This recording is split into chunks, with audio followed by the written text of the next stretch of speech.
Israeli प्रधानमंत्री Benjamin Netanyahu भले ही कहते हैं कि उन्होंने हमास को मिटाने की कसम खाई है, लेकिन इसकी सच्चाई उन्हें खुद पता है कि अभी तक वो इस समूह को कितना मिटा चुके हैं और कितना मिटाना अभी बाकी है।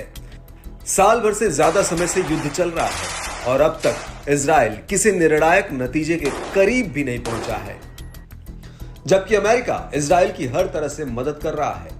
इजराइल को अच्छे से पता है कि जब तक हमास के साथ हिजबुल्लाह, हूती और ईरान खड़े हैं, तब तक नेतन्याहू के लिए अपनी कसम पूरी कर पाना आसान नहीं है। इन लड़ाकों ने इजराइल की एक मुश्किल और बढ़ा दी है। अभी तक इजराइल अपने ऊपर हुए कई हमलों को दुनिया से छिपा ले जाता था।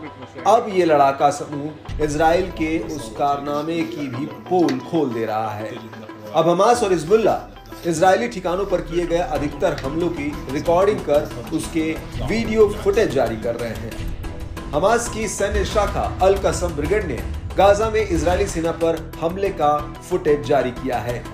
इस हमले में उन्होंने एक इजरायली कमांडर को भी मार गिराया है। ब्रिगेड के लड़ाकों ने जबलिया शरणार्थी शिविरों में फुटेज रिकॉर्ड किया है।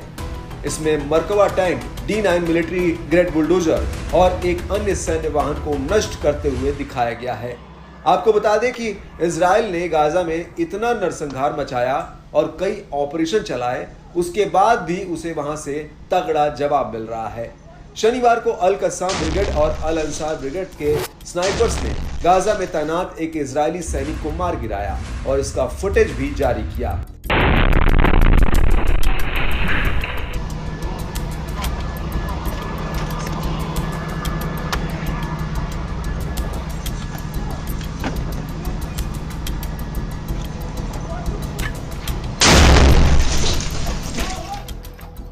बाद में इजरायली सैन्य कमान ने सैनिक के मारे जाने की घोषणा की। अल कसम लड़ाकों ने गाजा के एक शहर में रॉकेट से भी हमला किया। इससे पहले ही हमास और हिजबुल्लाह ने भी इजरायली ठिकानों पर भयंकर हमले किए हैं और इसके फुटेज भी जारी किए हैं।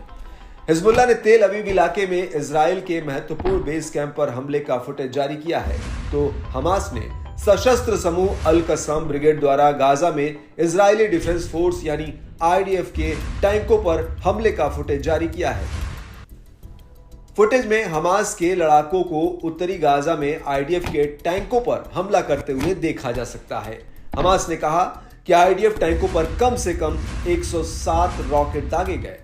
सेना और रक्षा क्षेत्रों से रिटायर हो चुके कई अमेरिकी और इजरायली विशेषज्ञों ने इन लड़ाकों की क्षमता पर आश्चर्य भी जताया है।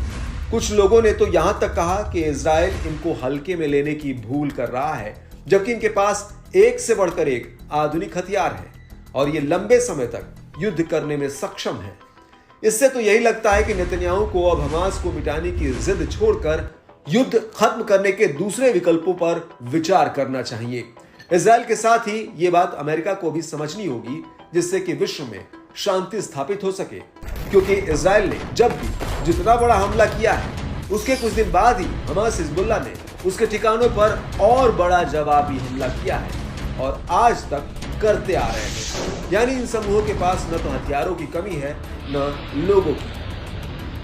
हालांकि अब यह भी माना जा रहा है कि लंबे समय से चल रहे इन युद्धों में जल्द ही कुछ बदलाव देखने को मिल सकता है, क्योंकि अमेरिका में सरकार बदल गई है। अभी तक जो भी हो रहा था वो बाइडेन के इशारे पर हो रहा था और अब कमान डोनाल्ड ट्रंप के हाथ में है।